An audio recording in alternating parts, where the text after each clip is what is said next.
All right, Monday, January 9th edition of the Carolina Weather Video. Going to recap what went right and wrong with the snow forecast from last week. We'll also take a look, of course, at some very, very frigid conditions and a warm up ahead. Let's take a look live as I got the video here during the 5 a.m. hour. That's High Point in central part of the state where the temperature is 4 degrees. Snow cover still in place. Greensboro, snow cover still down. That's a look at the Greensboro Tower camera early this morning. Finally, we'll look at the Dowd YMCA camera there in uptown Charlotte, where temperatures are in the teens there around the Charlotte area early this morning. Definitely a really, really cold start. A lot of single digits, even Reidsville 1 below 0 right now as I got the video. So it's a really, really cold start to the day. This frigid air mass in place. There's your highs yesterday. A lot of folks sub-freezing. Triad viewing area began the Sunday time period like that. And many spots are even colder this morning. There's the Triad area highs yesterday, mid-20s. Charlotte viewing area, upper 20s and lower 30s. So just a really, really cold January air mass in place across the region. Always like looking at the visible satellite imagery after these snow events. Always neat to see that blanket of snow that's on the ground. This was yesterday's visible satellite showing you the snow from North Georgia, the upstate of South Carolina, a good chunk of northern and central North Carolina. Now these are the final snow totals, kind of a rough representation of what occurred.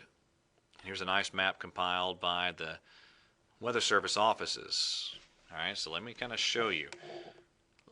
Let me go back to the last forecast I put out on television Friday leading up to the event. All right, now this was your forecast I had out there.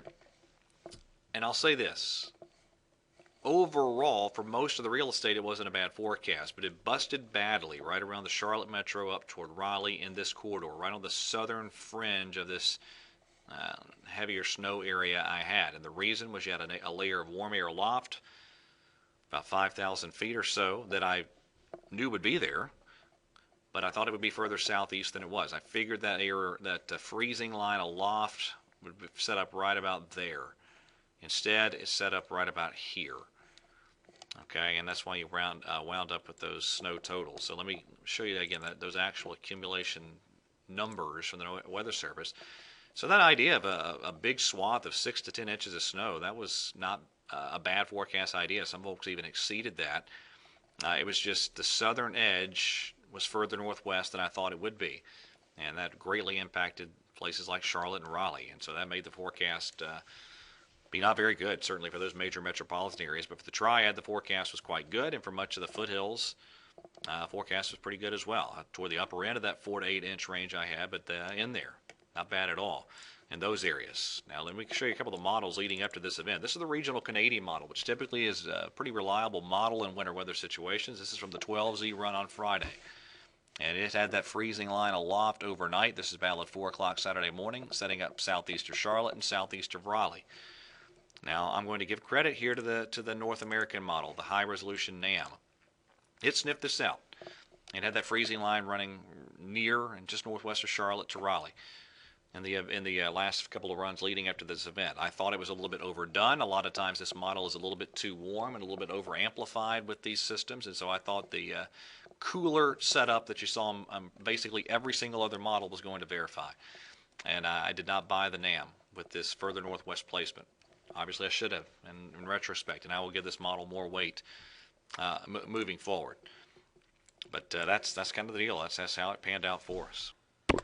So yeah, in the end, the forecast worked out very well in some areas, and obviously in the southern fringe. And unfortunately, it was right over some major population areas. That's where the forecast was in error. But as always, you learn and you move forward. And again, I've taken a lot of mental notes on this system, and these will be things to remember moving forward for future systems. Now let's talk about the upcoming weather. First of all, again, it's brutal this morning. And I wanted to show you that we have temperatures here in North Carolina that are just as cold as the coldest spots in the lower 48. There's the temperatures in the northeast and back in the northern plains. And the coldest spot in North Carolina just as cold as the coldest spots in those regions. So it's a really, really cold morning out there for us. Winter weather advisories in effect due to continued slippery road conditions, especially on the back roads and the secondary roads. Now we're going to have a lot more cloud cover building in and eventually some milder temperatures as we get toward the midweek period. Big strong high pressure. In fact, let me show you. I think I grabbed this. Let me see if I can show you this real quick here. Pressure is about as high as you will ever see it around here. Yeah, here we go. This is the 5 a.m. OBS. And look at these barometric pressures, 30.70 plus in many spots. That is unbelievably high pressure. I cannot recall seeing the pressure that high in widespread fashion is what we're seeing this morning. So that's a strong Arctic high pressure. Here's your highs today. Another sub-freezing day up around I-40. Lows tonight, cold again, although not quite as cold as this morning. But then we start a nice warming trend. That Arctic high pressure scoots out to sea. Clouds build in tomorrow. Maybe a sprinkle or two in a couple spots toward the sandhills. There's your highs tomorrow. And then as we get into Wednesday, cold front never makes it here, but it's close enough that there might be an isolated shower or two.